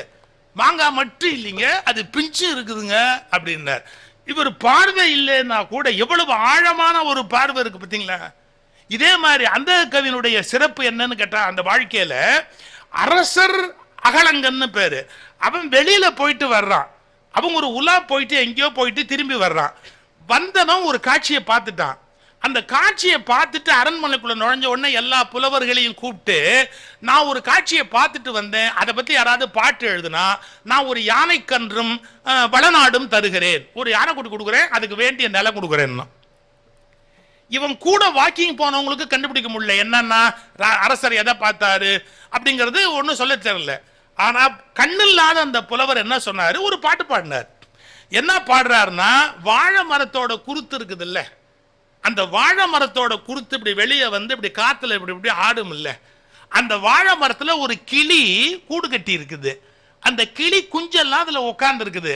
இந்த இலை இப்படி ஆடும் போதெல்லாம் அந்த கிளி குஞ்சு பயந்துகிட்டு உள்ள போகுது, திரும்பி நிமிந்து வருது, பயந்துகிட்டு உள்ள போகுது. இதைத்தான் அரசர் என்ஜாய் பண்ணிட்டு வந்திருக்கார், பார்த்துட்டு வந்திருக்கிறாரு. இத சார் கூடவே போகாத இந்த புலவர் அந்த காட்சி அப்படியே பாடி, அந்த பறவை குஞ்சுகள் வாழை இலையை பாம்பு என்று அஞ்சி நடுங்குகின்ற அந்த அகலங்க நாட்டுக்கு சொந்தக்கார அரசனே அப்படின்னு பாடிட்டார். அவர் எப்படி பாடினார்னு தெரியாது. அப்ப அவருக்கு இது இது எப்படி புரிஞ்சது தெரியாது. ஆனா ஒரு உள்ளுணர்வு இருக்கு. மன்னன் என்ன நினைக்கிறாங்கிறது தன்னுடைய மனசுல வாங்கக்கூடிய ஒரு உள்ளுணர்வு இருக்கு. ஆனா அவன் தமிழ்நாட்டு புலவன். நான் எதுக்கு சொல்ல வந்தேன், தமிழ்நாட்டு புலவனாக இருக்கிறவன் வெளிநாட்டில் இருக்கிற ஹெலன் கெல்லரை நாம மேற்கோள் காமிச்சுக்கிட்டு இருக்கிறோமே, தமிழ்நாட்டில் இருக்கிற ஒரு பார்வை இல்லாத ஒரு பெரும் புலவன் எத்தனை பெரிய ஒரு காரியத்தை செய்திருக்கிறான் புரிந்து கொள்ளுங்கள். இப்படி தன்னம்பிக்கை இலக்கியம் எழுதுகிற போது கூட இந்திய தன்மை உடையதாக நம்முடைய நாட்டு நிகழ்வுகள், நம்முடைய நாட்டு வாழ்க்கை முறை, அதை உதாரணமாக காட்டி எழுதினேன். லால் பகதூர் சாஸ்திரி சார் உங்களுக்கு தெரியும், உயரம் குறைஞ்சவர், கொஞ்சம் குள்ளமானவர். அவர் லால் பகதூர் சாஸ்திரி எகிப்து நாசர் நின்னா எப்படி இருக்கும் உயரம்? எல்லாத்தை விட அதிகமான உயரம் உள்ளவர் அவர். இவர் நார்மலை விட குள்ளமானவர் நம்ம லால் பகதூர் சாஸ்திரி. அப்ப லால் பகதூர் நீங்க நமக்கு குண்டா இருந்தா ஒரு இன்ஃபீரியாரிட்டி காம்ப்ளெக்ஸ், தாழ்வு மனப்பான்மை வரும். தோல் கருப்பா இருந்தா ஒரு தாழ்வு மனப்பான்மை வரும். அப்புறம் பல்லு தெத்தலா இருந்தா தாழ்வு மனப்பான்மை வரும். தலைமுடி சீக்கிரமா நிறைச்சுட்டா நமக்கு தாழ்வு மனப்பான்மை வரும். உடம்புல ரொம்ப வத்தலும் துத்தலுமா இருந்தா ஒரு தாழ்வு, உடம்பை பத்திய சிந்தனையில நமக்கு தாழ்வு மனப்பான்மை வரும். உயரம் கம்மியா இருந்தா ஒரு தாழ்வு மனப்பான்மை வரும். இதை கேட்கறான் சார். என்ன கேட்டான் தெரியுங்களா? லால் பகதூர் சாஸ்திரிட்ட உலகத்திலேயே உயரமான ஆளெல்லாம் நீங்க போய் வரவேற்க வேண்டியிருக்கு ஏர்போர்ட்ல, வெளிநாட்டிலேருந்து வரும்போது. நீங்க குள்ளமா இருக்கிறீங்க, அது உங்களுக்கு ஒரு இன்ஃபீரியாரிட்டி காம்ப்ளெக்ஸ், தாழ்வு மனப்பான்மையை உண்டு பண்ணலீங்களா அப்படின்னு கேட்டான். அவர் ஒரே வார்த்தை சொன்னார், இல்லையே, எவ்வளவு உயரமானவனும் என்கிட்ட குனிஞ்சுதான் பேசணும். அவன் எவ்வளவு அவசரமா இருந்தா எனக்கு என்ன, அவன் தான் குனியணும், நானா நிமிந்து பார்க்க முடியும்? எவ்வளவு அவசரமானவனும் என்கிட்ட குனிஞ்சுதான் பேசணும். அவர் பாட்டுக்கு அப்படியே போயிட்டார். இதை எதுக்கு சொல்ல வரேன், ஒரு எல்லையில மனிதன் தாழ்வு மனப்பான்மை அற்றவனா இருக்கு. நமக்கு என்னென்ன தாழ்வு மனப்பான்மை வரும் தெரியுங்களா? இப்ப கல்லூரி மாணவர்கள் வந்திருந்தா நான் இன்னும் பயனுடைய செய்தி சொல்வேன். கொஞ்சமா வந்திருக்கிறீங்க, பரீட்சை நேரம் படிக்கிறீங்கன்னு நம்புறேன். நீங்க போய் வீட்டில் பிள்ளைகளோட பேசுறதா இருந்தா சொல்லுங்க. பேசுறதுக்கெல்லாம் உங்க பிள்ளைங்க உங்களை விட்டா அவங்க கிட்ட பேசுங்க. நம்ம பிள்ளைங்களுக்கு எங்கெங்கெல்லாம், நான் தமிழ் மீடியம் படித்தோம் சார், எஸ்எஸ்எல்சி வரைக்கும் தமிழ் மீடியம் முடிச்சுட்டு பியூசி இங்கிலீஷ் மீடியம் போகிறேன். ஐயோ பயமா இருக்கு, ஏன்னா வாத்தியார்லாம் இங்கிலீஷில் பேசுகிறாங்க. அவங்க இங்கிலீஷில் பேசி நம்மளை கேள்வி கேட்டால் என்ன பண்ணுறதுன்னு பம்புறேன். ஏதாவது கேள்வி கேட்டால் பதில் சொல்லணும். பதில் சொன்னால் என்னென்னா, ஈஸுக்கு வாசு வரும், வாசுக்கு ஈஸு வரும், ஆறுக்கு வேர் வரும், வேருக்கு ஆறு வரும். ஏதாவது தப்பாக இங்கிலீஷ் பேசிட்டா சிரிச்சுக்கிட்டா என்ன பண்ணுறதுன்னு ஒரு இன்ஃபீரியாரிட்டி காம்ப்ளெக்ஸ் அந்த காலகட்டத்தில் வருது மனசில், பயமாக இருக்குது. அப்படி யோசிக்கிறோம். 6 மாதம் கழிச்சு தான் தெரிஞ்சது அவரே தப்பாக பேசுகிறாருன்னு. அவருக்கு ரென்னன் மார்ட்டின் வாங்கி நான் தனியாக போய் ஒரு டியூஷன் வச்சு வேற ஒரு ஃப்ரெண்டு கிட்ட ரென்னன் மார்ட்டின் வச்சு எல்லாம் படிச்சு குடிச்சு ஒரு மாதிரி என்னை சமாளிச்சுக்கிட்டு மேலே வந்தேன். ஏன்னா ஆங்கிலத்தில் தொடர்ந்து பேசும்போது பிழை வந்துட்டா என்ன பண்ணுறது அப்படின்னு. ஆனால் தன்னம்பிக்கை நம்ம பிள்ளைங்களுக்கு வரணுமா இல்லையா? தமிழ் மீடியம் படிச்சுட்டு இங்கிலீஷ் மீடியம் போகுது, பயந்தே சாவறதா? நம்ம தமிழ் மீடியத்தில் படிச்சுட்டோமே, அப்துல் கலாம் தமிழ் மீடியம் படிச்சவர் தான் ஜெயிக்கலையா?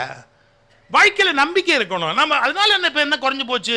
அந்த காலத்துல மேல வந்த அத்தனை பேருமே தமிழ் மீடியம் படிச்சுட்டு தான் மேல வந்தாங்க. தைரியமா அவங்க வந்தாங்க, பின்னாடி ஆங்கிலம் தானா வருது. ஒன்னு புரிஞ்சுக்கங்க வித்தியாசத்தை. மொழி அறிவு என்பது வேறு, விஞ்ஞான அறிவு என்பது வேறு. இந்த நாட்டுல சாபக்கேடு என்ன தெரியுங்களா? ஆங்கிலத்துல பேசினா அறிவாளின்னு நினைக்கிறான். மட்டையும் கூட இங்கிலீஷ்ல பேசலாம்டா.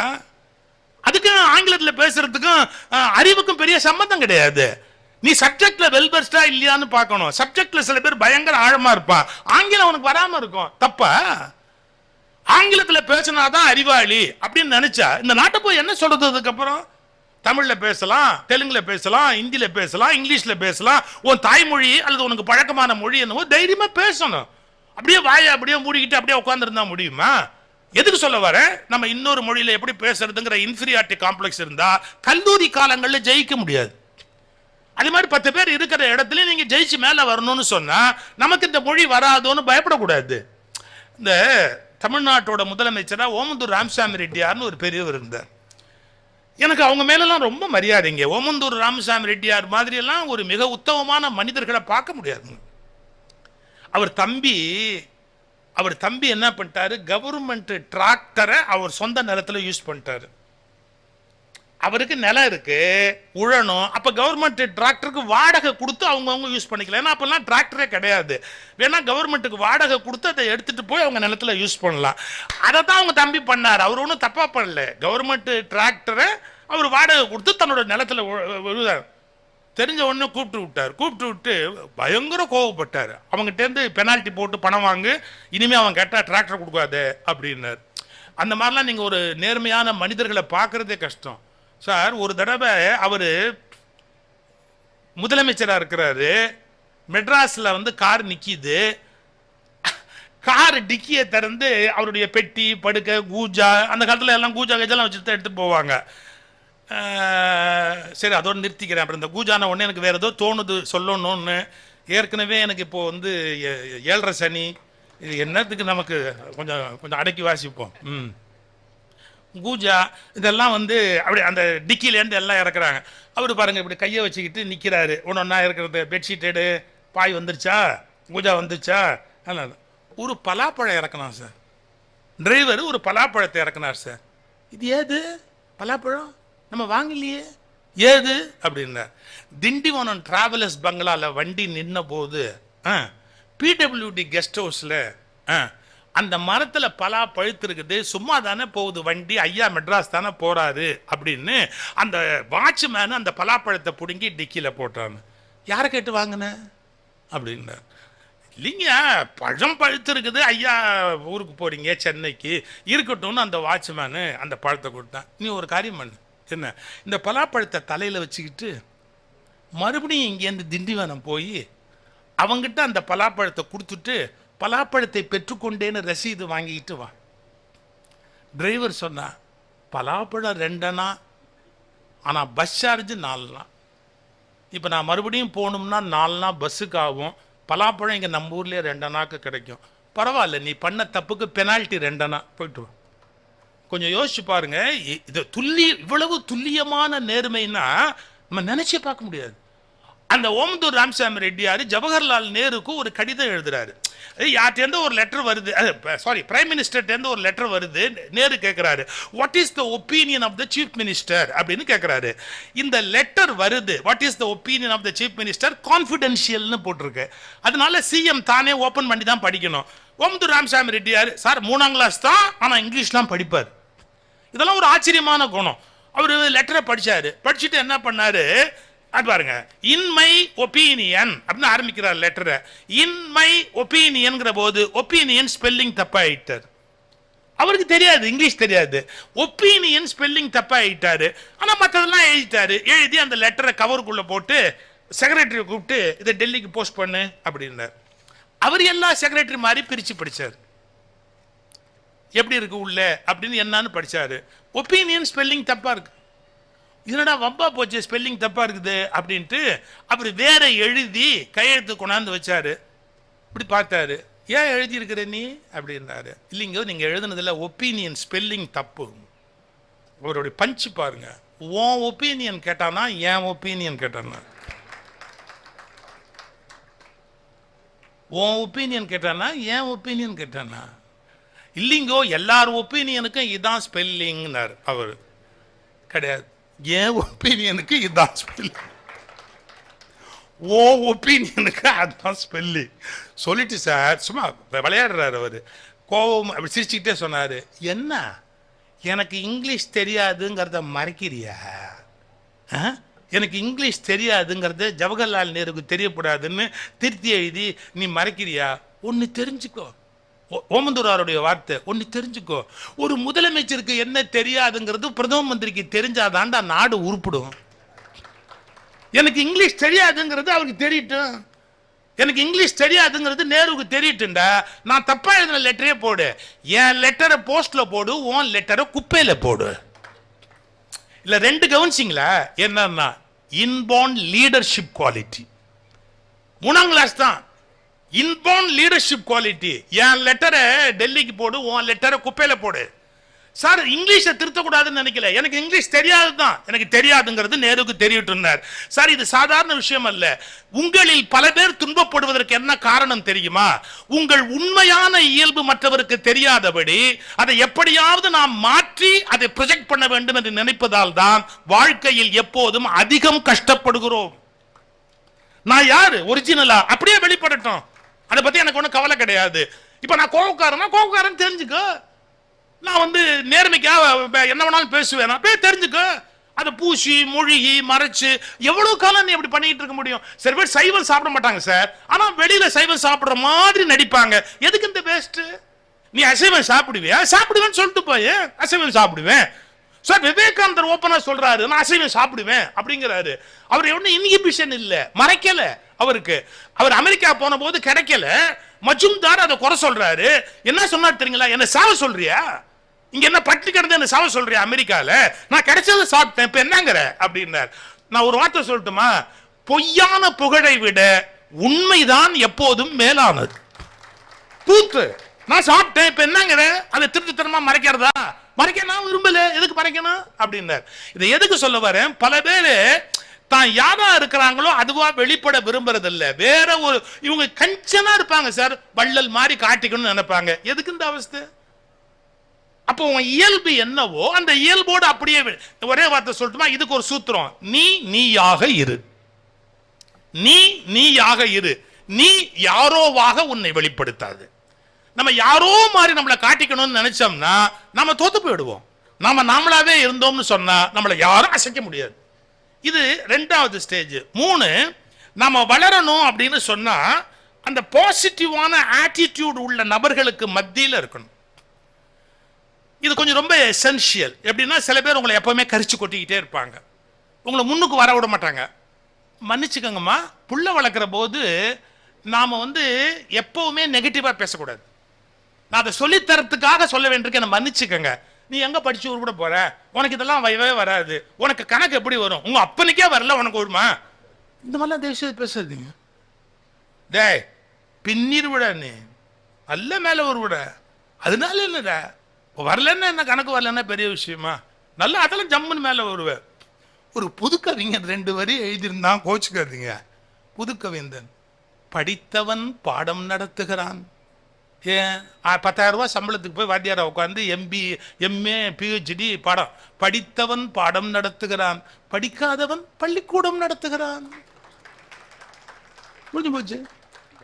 என்னமோ பழைச்சா சரிதானே இந்த உலகத்துல.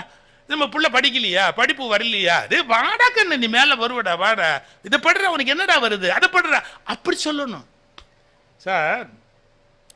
எனக்கு சண்முக வடிவேலு ஒரு நண்பர் திருவாரூர்ல இருக்கார். அவருடைய நிறைய பேச்சில் நான் அவரை ரெஃபர் பண்ணியிருக்கேன். சண்முக வடிவேலு தமிழ் வாத்தியார். அவர்கிட்ட ஒரு பையன் டியூஷன் படிக்க வர்றான். இந்த பாருங்களேன், டியூஷன் நேரத்தை திடீர்னு அப்படின்னு இப்படி தாளம் போடுறான், பெஞ்சில் இப்படி இப்படி தாளம் போடுறான். வாத்தியாருக்கு கோவம் வருமா வராது? ஏய் உனக்கு உயிரை கொடுத்து நான் பாடம் நடத்துறேன், நீ என்ன தாளம் போட்டு உட்காந்துருக்கிற, அறிவு இருக்கா அவனுக்கு? அப்படி sir sir sir sir Umayalpuram Sivaraman மிருதங்க வாசிக்கிறார் சார்மா. ஏய் எங்க வீட்டில் ரேடியோவே கிடையாது, அந்த காலத்தில் ரேடியோ மட்டும்தான், எங்க வீட்டில் ரேடியோவே கிடையாது, உமையாள்புரம் சிவராமன் இங்க எங்கடா வாசிக்கிறாரு, என்ன பேசுற? இங்க இல்லை சார், 3 வீடு தள்ளி யார் வீட்லயோ ரேடியோவில் கேட்குது சார், உமையாள்புரம் சிவராமன் மிருதங்கம் வாசிக்கிறார் சார். எந்திரி எந்திரி போய் பார்த்துட்டு வருவோம். இவர் என்ன பண்ணார், அவனை கூட்டிக்கிட்டு 3 வீடு தள்ளி ஒரு வீட்டுக்கு போனா, அகில இந்திய வானொலி நிகழ்ச்சி கச்சேரி போகுது. அவனையும் உட்காந்து வச்சுட்டு கேட்கிறாரு. கச்சேரி முடிஞ்சோன்னு சொல்றாங்க, யார் பாடுனா அடுத்தது உமையாள்புரம் சிவராமன் மிருதங்கம். இவர் அவனை பார்த்தார், நீ ஜீனியஸ்ரா, இங்க உட்கார்ந்தவன் உமையாள்புரம் சிவராமனுடைய மிருதங்கம்னு கண்டுபிடிச்சிட்டியே, எதை வச்சு கண்டுபிடிச்சே? அவன் சொல்றான், ஃபரல் ஃபரல், அந்த விரல் பேசுது பார்த்தீங்களா, அது விழுது பார்த்தீங்களா, அதனால உமையாள்புரம் சிவராமன் கண்டுபிடிச்சேன். சரி, இந்த பையன் டியூஷன் முடிஞ்சு கூட்டிட்டு போறதுக்கு அவங்க அம்மா வருவாங்க பார்த்தீங்களா, வந்து டியூஷன் கூப்பிட்ட உடனே இங்க வாங்கம்மா, இங்க வாங்க, இவனை எதுக்கு எங்கிட்ட டியூஷனுக்கு அனுப்புறீங்க? இவன் இந்த படிச்சு கிடிச்சு இதெல்லாம் பாஸ் பண்ண போறது இல்லை. ஆனா ஒன்னு சொல்லட்டுமா, அவனுக்கு மிருதங்கம் பிரமாதமா வருது. அவன் எங்கேயோ உமையாள்புரம் சிவராமன் வாசிக்கிறார்னு கண்டுபிடிக்கிறான். இவனை என்ன பண்ணுங்க, ஒரு மிருதங்க வாத்தியார்ட்ட கொண்டு போய் விட்டு இவனை மிருதங்கம் படிக்க சொல்லு. அந்த அம்மா சொல்லுது, என்னங்க நீங்க அறிவில்லாம பேசுறீங்க, நான் இவனை இந்த எஸ்எஸ்எல்சி பாஸ் பண்ண வைக்கிறதுக்கே பெரிய வேலையா போடும் போல் இருக்கு, உங்களுக்கு டியூஷன் ஃபீஸ் கொடுக்கறதே எனக்கு கஷ்டமா இருக்குது, இன்னொரு மிருதங்க வாத்தியார். இந்த பாருமா, நான் தமிழ் ஃப்ரீயா சொல்லி கொடுக்குறேன், அவனை என்கிட்ட அனுப்புங்க, நான் தமிழ் ஃப்ரீயா சொல்லி கொடுக்குறேன். ஏன்னா காசு வாங்கி சொல்லி கொடுத்தாலும் வரப்போறது இல்லை, ஃப்ரீயா சொல்லி கொடுத்தாலும் வரப்போறது இல்லை, நான் ஃப்ரீயாவே சொல்லி கொடுக்குறேன், கவலைப்படாதீங்க. ஆனா வாத்தியார் மிருதங்கத்துல கொண்டு போய் விடுங்க, அவன் பெரிய ஆளா வருவான் அப்படின்றாரு. அந்த அம்மா என்னமோ சொல்றீங்க பாக்குறேன்னு கொண்டு போய் மிருதங்க வாத்தியார்ட்ட விட்டாங்க. அவர் யாருன்னு நான் இப்ப சொல்லட்டுமா உங்களுக்கு? அந்த பையன் யாருன்னு சொல்லட்டுமா? எம்.எஸ். சுப்புலட்சுமிக்கு பக்கவாத்தியம் வாசிச்ச திருவாரூர் பக்தவச்சலம். எம்.எஸ். சுப்புலட்சுமிக்கு பக்கவாத்தியத்துல நம்பர் 1ல விளங்கினாலு திருவாரூர் பக்தவச்சலம். மிருதங்கத்துல கெட்டிக்காரரானாரு. யாரு கண்டுபிடிச்சா? அவங்க வாத்தியார் கண்டுபிடிச்சாரு. நீ தமிழ் படிக்காட்டி போனா போதுற, அதை பத்தி இல்ல, போய் மிருதங்கம் படுற அப்படின்னாரு. சார் உலக புகழ் பெற்றார் சார். எம்.எஸ். அம்மா எங்க போனாலும் கூட போனார் சார். அப்ப நீங்க என்ன புரிஞ்சுக்கணும் ஒரு வார்த்தைய, உங்க பிள்ளைய நீங்க யார ஆக்கணும்னு நினைச்சு உருவாக்காதீங்க. அவங்க யார ஆகிறதுக்கு பிறந்திருக்கிறாங்களோ அதுவும் ஆகிறதுக்கு ஹெல்ப் பண்ணுங்க. உங்க பிள்ளை யாரா ஆகணுங்கிறதுக்காக இறைவன் படைச்சிருக்கிறாரோ, அவன் எப்படிப்பட்ட ஆளா வரணுங்கிறதுக்காக கொடுத்திருக்கிறாரோ அதை அந்த பிள்ளைக்கு கொடுங்க. அதை விட்டுட்டு நீங்க யார ஆக்கணும்னு நினைக்கிறீங்களோ அதை திணிக்காதீங்க. நீ யார ஆகணும், உன்னை எதுக்கு படைச்சிருக்கிறாரு, நீ இந்த வித்தை வருதா, அதுல வர்றதுக்கான ஹெல்ப் நான் பண்றேன். இதுதான் சரியான வளர்ப்பு முறை, பிள்ளை வளர்ப்பு முறை. உனக்கு இது வராது, உனக்கு அது வராது, உனக்கு இது வராது அப்படின்னா எப்படி சார் குழந்தைங்க வளரும்? அதனால பாசிட்டிவான உங்களுக்கு மத்தியில வரணும். ஸ்ரீ சத்யசாய் பாபா ஒரு பேச்சில் பியூட்டிஃபுல் உதாரணம் சொல்றாரு. ரொம்ப ரொம்ப ரொம்ப ரொம்ப அழகான உதாரணம். அந்த ஒரு வரி அவர் ரொம்ப பொயட்டிக்கா பேசுவார் சார். அவருடைய பேச்சில் இருக்கிற வெற்றியே பொயட்டிக்கா பேசுறது. அவர் ஒரு வரி சொல்றாரு, ஒரு செடி வளருகிறது. இது கொஞ்சம் நல்லா அப்படியே விஷுவலைஸ் பண்ணுங்க. ஒரு செடி வளருகிறது, ஆடு நினைத்தால் அதை கடித்து மேய்ந்து விடும். ஒரு ஆடு வருது, இந்த செடியை கடிச்சு மேயுமா இல்லையா? செடி வளருகிறது, ஒரு ஆடு நினைத்தால் அதை கடித்து மேய்ந்து விடும். இந்த செடிக்கு வேலி போட்டு நீங்கள் பாதுகாத்து விட்டால், இது மரமாகி விட்டால் நூற்றுக்கணக்கான ஆடுகள் இதன் நிழலில் ஒதுங்கும். என்ன பியூட்டிஃபுல் பொயட்ரி. அதுக்கு அவர் உதாரணம் சொல்லி முடிக்கிறாரு. உங்கள் மனதில் ஒரு நம்பிக்கை செடி வளருகிறது, அதை எதிர்மறை எண்ணங்களால் பலர் கடித்து விடுவார்கள், உங்களை கேலி பேசுவார்கள். ஆனால் உங்கள் நம்பிக்கை செடி அழியாதபடி நீங்கள் வேலி போட்டு வளர்த்து விட்டால் நாளை அந்த ஆடுகள், யாரு நம்மளை கேலி பண்ணாங்கல்ல, அவர்கள் அந்த நிழலில் ஒதுங்குவார்கள். எப்படி சொல்லுவாங்க, அண்ணே உங்களை மாதிரி யாரையும் பார்க்க முடியாதுன்னு, எப்படி அடே அப்பா சொல்றானா இல்லையா? அப்போ உங்களை யாரு முதல்லயே அழிக்கணுங்கிறதுக்காக உங்களை நெகட்டிவா பேசுறாங்களோ சட்டையே பண்ணாதீங்க, சட்டையே பண்ணாதீங்க லைஃப்ல. அப்படியே நீங்க பாட்டு போயிட்டே இருங்க, எல்லாம் தானா வந்து ஒரு நாள் நம்ம காலங்களை வந்து விழும். இந்த உறுதி இருக்கணும். ஏன்னா அவங்க என்ன நினைப்பாங்களோ, இவங்க என்ன நினைப்பாங்களோ, அவங்க என்ன பேசுவாங்களோ, இவங்க என்ன பேசுவாங்களோ, நத்திங் டூயிங். இது வாழ்க்கையில வந்து உங்களுக்கு நரகமாக்கிரும். நான் இன்னும் நிறைய 2 பேர் பேச வேண்டியிருக்கு, அதனால என்ன 2 செய்தி சொல்லிட்டு நான் முடிச்சிடறேன். ஒரு எல்லை இருக்கு, 2 செய்தி சொல்லி நான் முடிக்கிறேன். 1, ஒரு விஷயத்தை நல்ல வாழ்க்கையில புரிஞ்சுக்கோங்க. உயர்ந்த ஒரு இலக்கு, அதை அடையணும் அப்படிங்கிறதுல உறுதியா இருங்க. ஆனா அதே நேரத்தில் ஞானமயமா யோசிக்கிற போது எதுவுமே அர்த்தமற்றது என்பதையும் புரிஞ்சுக்கோங்க.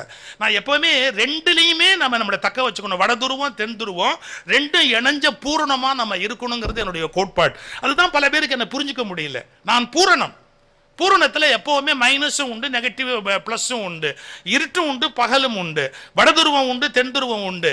ஸோ பூரணமாக இருக்கிற போது முன்னுக்கு வரணுங்கிறதுக்கான வழிமுறைகளையும் பின்பற்றணும், ஞானம் அடையணுங்கிற நினைப்பும் அப்படியே இருக்கணும்.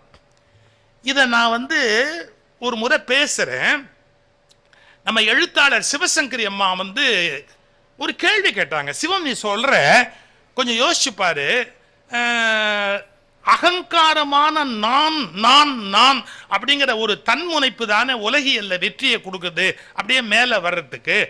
ஆனா துறவு ஞான நிலையில அந்த நானை இழக்கணும் அப்படின்னு திருவாசகம், ஆழ்வார் பாசுரம், ரமணருடைய உபதேசம், திருவள்ளுவரே யான் எனது என்னும் செருக்கு அறுப்பான் அப்படின்னு இதை விட்டுடுன்னு ஞான நூல் சொல்லுது. நீ ரெண்டையும் கனெக்ட் பண்ணியே பேசுறியே எப்படி அப்படின்னு கேட்டாங்க. சார் இது வெரி டிஃபிகல்ட் கொஸ்டின். அதனால தான் என்ன புரிஞ்சுக்க முடியலன்னு சொல்றேன். பாருங்க, முன்னுக்கு வரதுக்கான மோட்டிவேஷனல் விஷயம் நான் பேசுறேன், இந்த பக்கம் ஞானம் அடைதல் பற்றிய செய்தியை நான் பேசுறேன். இது ரெண்டும் ஒண்ணுக்கு ஒண்ணு எதிரெதிரானது. இதை விட ஒன்று சொல்லட்டுமா? ஒரு யூனிவர்சிட்டி வைஸ் சான்சலர் என்னோட டிராவல் பண்ணாரு ட்ரெயின்ல. என்ன கேட்டா தெரியுமா?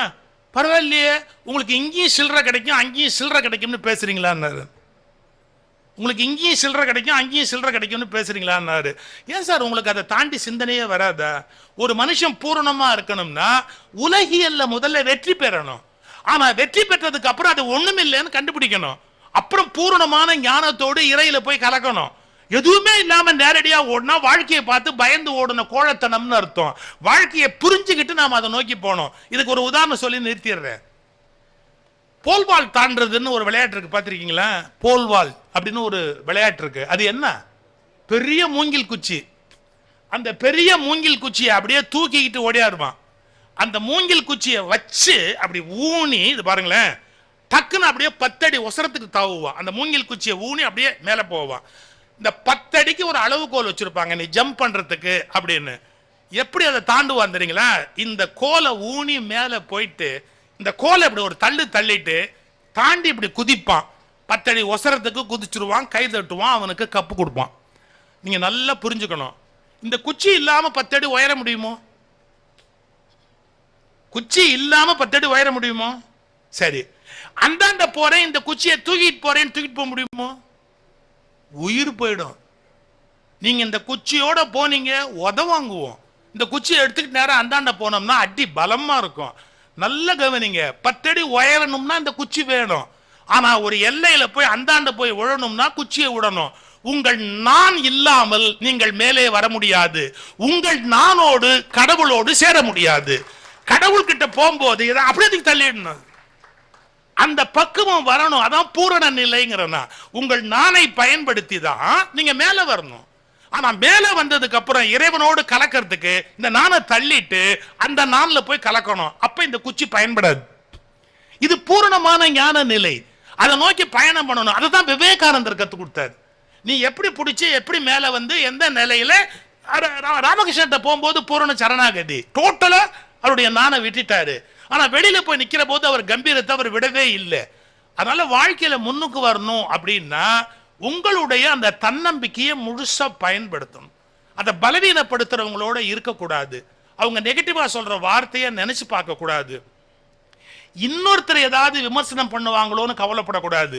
யூடியூப்ல சுகி சிவம் எக்ஸ்பிரஷன்ஸ் என்னோட பேச்சு 10,000 பேச்சுக்கு மேல இருக்கு. சுகி சிவம் எக்ஸ்பிரஷன் என்னுடைய சேனல்ல 10,000 பேச்சுக்கு மேல இருக்கு. நீங்க எது வாய்ப்பு இருக்கோ கேளுங்க. ஒரு விஷயம் சொல்லியிருக்கேன், என்ன, நீங்க என்னதான் இந்த உலகத்துல மற்றவங்க நம்மளை தப்பா நினைக்க கூடாது, திருப்தி பண்ணுன்னு நினைச்சா நடக்கவே நடக்காது. உங்க ஆத்மாவை திருப்தி பண்ணிட்டு போய் சேர்ற வழியை பாரு. என்னை பொறுத்த வரைக்கும் 100% நான் பெர்ஃபெக்ட்யா, கரெக்ட். எனக்கு இறைவனுக்கும் கணக்கு வழக்கு இருக்கியா, நான் நல்லா தான் இருக்கேன். இந்த நெஞ்சு நிமிர்ந்து தனக்குத்தானே இருக்கிறோம் பாத்தீங்களா, அதுதான் கடைசி வரைக்கும் நம்மளை காப்பாற்றும். அவனை திருப்தி பண்ண முடியாத ஒரு வார்த்தை எழுதியிருக்க, நல்லவனாக இரு, நல்லவனாக இரு, நிரூபிக்க கஷ்டப்படாதே. பெஸ்ட். நான் நல்லவன் நிரூபிக்க கஷ்டப்படாது. யாருக்கும் நிரூபிச்சு ஒண்ணுமே ஆக போறதே கிடையாது. நீங்க நிரூபிக்கிறதுல உங்க நேரத்தை வீணாக்க ஆரம்பிச்சீங்க, வாழ்க்கையே வீணா போயிடும். உங்க முன்னுக்கு வரதுல உங்க நேரத்தை செலவு பண்ணுங்க, நிரூபிக்கிறதுல உங்க நேரத்தை செலவு பண்ணாதீங்க. அதுக்கு தான் நான் வேடிக்கையா சொல்லியிருந்தேன். அதோட முடிச்சிடுறேன், நிஜமாவே முடிச்சிடுறேன். இன்னும் 2-3 பேர் பேசணும். அது ஏன் தப்பு இல்லைங்க. உங்களை யார் சிரிக்க சொன்னா? உங்களை யார் ரசிக்க சொன்னா? உங்களை யார் கைதட்ட சொன்னா? நீங்க தான் என்னை அதிக நேரம் பேச வச்சு கெடுத்தீங்க. தப்பு உங்களுது. சில ஊர்ல போனா அவங்க ரெடியா இருப்பாங்க, இறங்குடா அப்படிங்கிற மாதிரி. என்ன சொன்னாலும் அவங்க அப்படியே பார்ப்பாங்க பாருங்க, கப்புன்னு முடிச்சுட்டு வந்து உட்காந்துருவோம். நீங்க ரசிச்சதுனால இந்த பெனால்ட்டி உங்களுக்கு தானே ஒழிய என்னது இல்லை. நீங்கள்லாம் கோச்சுக்கிறதா இருந்தால் அவங்கள கோச்சுங்க. அதுக்கு காரணம் இந்த மாவட்டமே கல்வி அறிவு கூடுன மாவட்டம் ஆச்சு சார். அது ஒரு தனி சிறப்பு இருக்குல்ல, நீங்கள் அப்படி ரசிக்கிறீங்கல்ல. நான் சொன்ன அந்த கதையோடு முடிச்சிடுறேன். ஒரு நாய் ராத்திரி 8:30 மணி ஒரு சூப்பர் மார்க்கெட்டுக்குள்ளே போகுது. ஒரு பேஸ்கெட் தூக்கிட்டு போச்சு. கடைக்காரர் ஷாக் ஆகிட்டாரு. அந்த நாய்கிட்டேருந்து அந்த பேஸ்கெட் எடுத்து பார்த்தா ஒரு பேப்பரில் என்னென்ன வேணும்னு காலம்பரைக்கு பால், தீப்பொட்டி. சில வீட்டில் நைட்டு தான் காலம்பரைக்கு வேண்டியதே எழுதி கொடுப்பாங்க. பால், சர்க்கரை, காப்பித்தூள், தீப்பொட்டி எல்லாம் வரிசையாக. இந்த நாய் கொடுத்த பேஸ்கெட்டில் அந்த பேப்பரை எடுத்துகிட்டு எல்லாத்தையும் ஃபில்லப் பண்ணிட்டு அவர் கொடுத்த உடனே அந்த நாய் வாலாட்டுச்சு. வாலாட்டுனா தேங்க்யூன்னு அர்த்தம். அப்புறம் பையன் அப்படி திருப்பி காமிச்சது. அதில் வந்து நோட்டு இருக்குது, பணம். பணத்தை எடுத்துகிட்டு சில்லறையை போட்டார். மறுபடியும் வாலாட்டுச்சு, தேங்க்யூ அப்படின்ட்டு. இவருக்கு என்ன பிரில்லியன்ட் டாகு அப்படின்னு ஷட்டரை மூடிட்டு இது பின்னாடியே வராரு. ஏன்னா கடை மூடுற நேரம். இது என்ன, அது போய் பஸ்ஸுக்கு நிற்கிது, பஸ்ஸு நம்பர் பார்த்து ஏறுது, அவங்க கண்டக்டர்கிட்ட பையை திருப்பி கொடுக்குது. அப்புறம் ஸ்டாப் எங்கேயோ அவங்க டிரைவர்கிட்ட போய் இப்படி வாலாட்டுச்சு. டிரைவர் நிறுத்தினார், இறங்குச்சு. அப்புறம் அதோட ஆச்சரியம், சிக்னல் பார்த்து கிராஸ் பண்ணுச்சு. நிறைய நாய் சிக்னல் பார்க்கறதே இல்லை.